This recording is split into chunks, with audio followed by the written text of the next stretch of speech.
নমস্কার। বিধানসভা ভোট যত এগিয়ে আসছে ততই যেন ওপিনিয়ন পোলের ছড়াছড়ি হচ্ছে।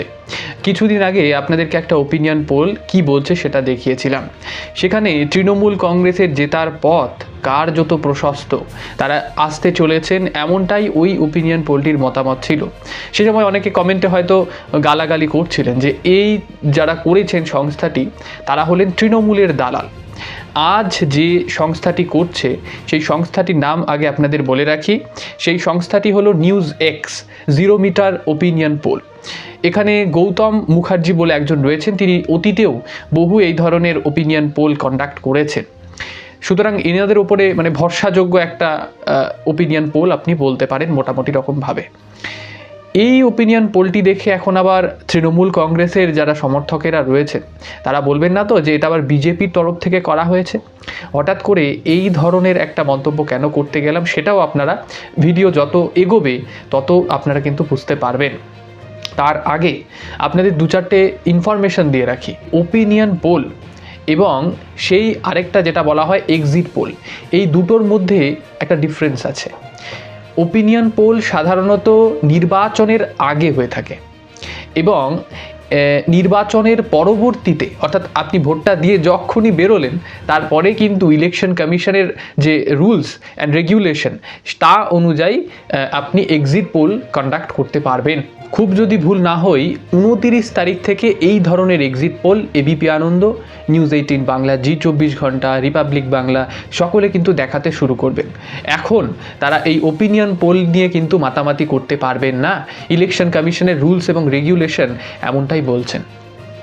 তো এই যে ওপিনিয়ন পোল সেটা পশ্চিমবঙ্গে তো বটেই, কিন্তু আসামেও নির্বাচন হচ্ছে, আপনারা জানেন নির্বাচন হতে চলেছে কেরালা এবং তামিলনাড়ুতে। এই দুটো যে রাজ্য, সেই রাজ্যকেও এনারা কিন্তু তাদের ওপিনিয়ন পোলের আওতায় এনেছেন। কেরালার যদি কথা বলি তবে কেরালাতে এলডিএফ এবং ইউডিএফ দুটি মেজর পার্টি রয়েছে। এলডিএফ বলা হচ্ছে, এলডিএফ নাকি জিততে চলেছেন 95টি আসন এবং ইউডিএফ প্রায় 40টি আসন জিততে পারে। এখানে বিজেপির মহাশূন্যে বিজেপি অবস্থান করবে এমনটা এই যে ওপিনিয়ন পোল তারা মনে করছেন। এটার মধ্যে কতটা সত্যতা রয়েছে, কতটা মিথ্যা রয়েছে সেটা না হয় আপনারা বিচার করবেন, কারণ সেখানেও কিন্তু রাজনীতির পারদ ক্রমশই বদলাচ্ছে। কারণ কেরালার মানুষ বাংলার মানুষের থেকে অন্তত রাজনৈতিক সচেতন, অনেক বেশি সচেতন মানুষ তারা একটি সরকারকে ক্রমাগত রাখা যে সেই রাখার প্রবণতা রাখেন না, তারা পাল্টে দেয়। একবার ধরুন এলডিএফ আসছে আরেকবার ইউডিএফ আসছে, এই ধরনের প্রবণতা ইতিহাস কিন্তু বলে। এর পাশাপাশি আরও একটি রাজ্যের কথা যদি বলতে হয় তবে আমাদের পাশের রাজ্য আসাম। এই আসামে 90টি সিট বিজেপি পেতে চলেছে এবং 10টি কংগ্রেস পেতে চলেছে।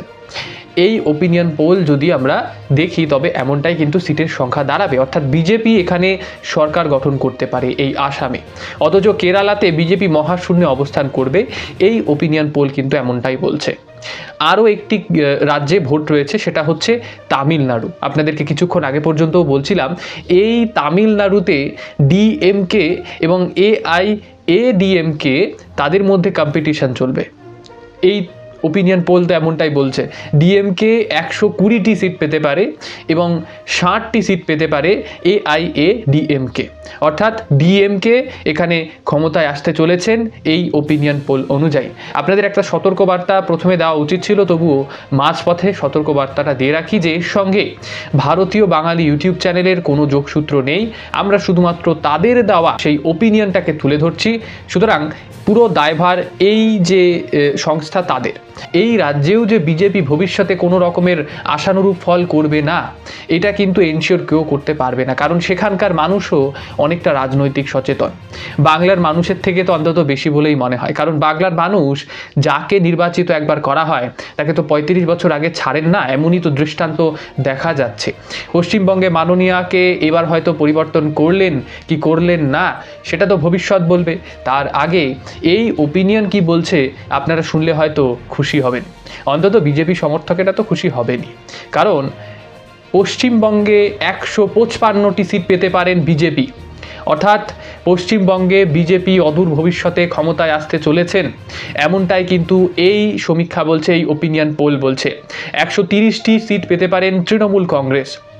সুতরাং তৃণমূল কংগ্রেস এই সমীক্ষাটিতে হেরে গেলেন। এই ওপিনিয়ন পোল অনুযায়ী তৃণমূল কংগ্রেসের হার নিশ্চিত। কিন্তু আরও একটি ওপিনিয়ন পোল কিছুদিন আগেই হয়েছিল, সেটাতে আবার উল্টো কথা বলা হয়েছিল। সেখানে বলা হচ্ছে তৃণমূল কংগ্রেস 155 থেকে 170টি সিট পেতে পারে। এটা IANS বলে একটি সংস্থা কিন্তু কন্ডাক্ট করেছিল, এবং এনডিএ পেতে পারে 100 থেকে 115। এনডিএ বলতে বিজেপির কথাই বলা হচ্ছে। ভোট পার্সেন্টেজ যদি আপনারা দেখেন, তবে 43 থেকে 45% ভোট তৃণমূল কংগ্রেস পেতে পারে, এবং এনডিএ পেতে পারে 41 থেকে 43% ভোট। কিন্তু এই পার্সেন্টেজের অঙ্ক দেখে আপনারা হয়তো ভাবছেন যে তৃণমূল কংগ্রেস অদূর ভবিষ্যতে ক্ষমতায় আসবে, তো আসবেই। যুবসাথী, কন্যাশ্রী থেকে যাবতীয় রকমের প্রকল্প, সেই লক্ষ্মীর ভাণ্ডার, তার দৌলতে অন্তত ক্ষমতায় আসতে চলেছে মমতা বন্দ্যোপাধ্যায়। কিন্তু আপনারা যদি স্ট্যাটিস্টিক্সের কথা বলেন, আপনারা যদি লজিকের কথা বলেন, আপনারা যদি পার্সেন্টেজের কথা বলেন, তবে কিন্তু এটা ঠিক উল্টোটাই দাঁড়াচ্ছে। এই বর্তমানে দাঁড়িয়ে রাজনৈতিক পরিস্থিতিতে যদি আমরা অতীতের যে পার্সেন্টেজগুলো দেখি এবং বর্তমানের সঙ্গে মেলানোর চেষ্টা করি, তবে ঘেটে ঘ হওয়ার সম্ভাবনা প্রবল। দেখুন, 2006 সালের যদি কথা বলি, সেই সময় 22% মুসলমান ভোট পেয়েছিল এই তৃণমূল কংগ্রেস। জন্মলগ্ন থেকেই তৃণমূল কংগ্রেস কিন্তু মুসলিম ভোট কার্যত তাদের বৃদ্ধি পেয়েছে। দেখুন, 2011 সালে যখন পরিবর্তন হলো, সেই সময়ও মুসলিম ভোটের একটা পার্সেন্টেজ তারা পেয়েছিলেন মোটামুটি 35%। 2016-তে সেটা কার্যত হাফ অফ মুসলিম কমিউনিটিতে এসে দাঁড়ালো, অর্থাৎ 51% মুসলিম ভোট পেয়ে তারা সরকার গঠন করলেন। 2021-এ এনারা 75% মুসলিম ভোট পেলেন। বুঝতে পারছেন কোত্থেকে কোথায় এসে দাঁড়ালো। 22 থেকে 35, 35 থেকে 51 এবং 51 থেকে 75% এসে দাঁড়িয়েছে। অর্থাৎ কোথাও না কোথাও মুসলমান সম্প্রদায়ের একচেটিয়া ভোট তৃণমূল কংগ্রেসের মাননীয়া কিন্তু অতীতে পেয়েছেন, এবং বর্তমানে এর উল্টোটা হবে কি না তা নির্ভর করছে বর্তমান রাজনৈতিক পরিস্থিতির ওপর। হঠাৎ করে এই যে রাজনৈতিক পরিস্থিতির কথাও কেন বা বলতে গেলাম, কারণ মমতা বন্দ্যোপাধ্যায় শুরু থেকে SIR হওয়ার আগে থেকে বলে যাচ্ছিল যে আমরা একটি নামও বাদ যেতে দেব না। একটি নাম যদি বাদ দেওয়া হয়, তবে আমরা দিল্লিতে লক্ষাধিক মানুষ নিয়ে যাব, আমরা আন্দোলন করব, একটা নামও বাদ দিতে দেব না। কিন্তু পরবর্তীতে কি দেখা গেল, এত লক্ষ লক্ষ মানুষের নাম অ্যাডজুডিকেশনের আন্ডারে যাচ্ছে, মানুষকে ট্রাইব্যুনালে যেতে হচ্ছে তাদের ডকুমেন্টস, যে আগের ডকুমেন্টস দেখানোর জন্য। তাহলে এই পরিস্থিতিতে দাঁড়িয়ে মূলত মুসলিম সম্প্রদায়ের মানুষেরা কিন্তু ক্ষিপ্ত হয়ে উঠেছেন মমতা বন্দ্যোপাধ্যায়ের প্রতি। তাই তো সেই কালিয়াচকে সেই আন্দোলন হলো, এবং মমতা বন্দ্যোপাধ্যায় অস্বীকার করলেন যে এনাদের সঙ্গে আমাদের তো কোনো যোগসূত্র নেই, বরং বিজেপি এনাদেরকে মদত দিচ্ছে। বুঝুন অবস্থা।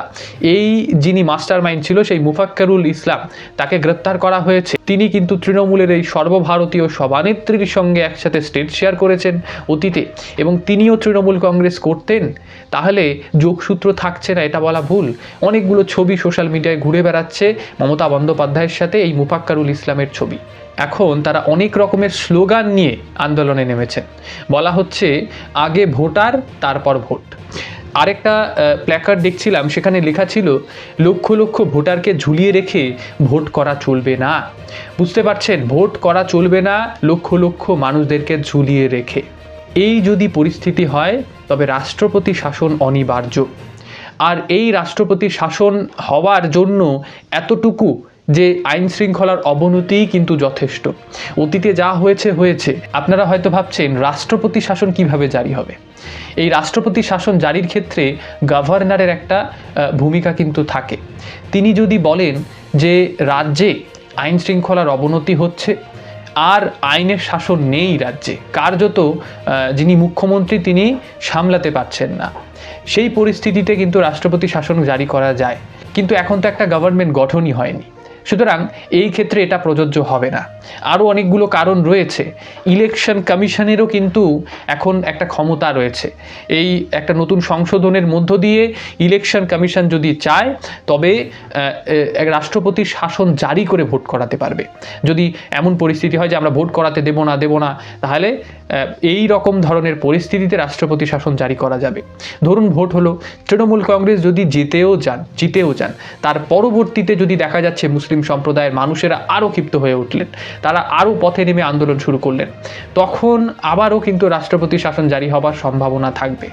আরেকটি ঘটনাও ঘটতে পারে যে এই মুসলিম ভোট ভাগাভাগির মধ্য দিয়ে দেখা যাচ্ছে একটা সরকার গঠন করা যাচ্ছে না, মেজরিটিতে কেউ আসছে না, কেউ জোটেও যাচ্ছে না। এমন যদি অভূতপূর্ব একটা পরিস্থিতি তৈরি হয়, তবে ইলেকশন কমিশন বা গভর্নরের দ্বারা যখন রাষ্ট্রপতির কাছে আর্জি জানানো হবে, সেই সময় কিন্তু রাষ্ট্রপতি শাসন জারি করা যেতে পারে। এবং এই রাষ্ট্রপতি শাসন মূলত সর্বোচ্চ 3 বছর পর্যন্ত লাগু করা যায়। লোকসভা এবং রাজ্যসভা উভয়েই ভোটাভুটির মধ্য দিয়ে এই যে রাষ্ট্রপতি শাসন সেটা এক্সটেন্ড বলুন লাগু করা, সেটার ক্ষেত্রে এইটাও কিন্তু ম্যাটার করে যে ভোটাভুটিটা হচ্ছে, সেখানে যদি হেরে যান তবে কিন্তু রাষ্ট্রপতি শাসন সম্ভব নয়, সেখানে মেজরিটি থাকতে হবে। এই হচ্ছে পশ্চিমবঙ্গের বর্তমান পরিস্থিতি। অদূর ভবিষ্যতে কি হয় সেটা তো আপনারাও দেখছেন, আমরাও দেখছি, কিন্তু আপনাদের মূল্যবান যে মতামত সেটা কিন্তু নিশ্চিতভাবে লিখে জানাতে ভুলবেন না। আপাতত এই প্রতিবেদনটি এতটুকু রাখতে হচ্ছে। অসংখ্য ধন্যবাদ। চ্যানেলে নতুন হলে সাবস্ক্রাইব করতে ভুলবেন না।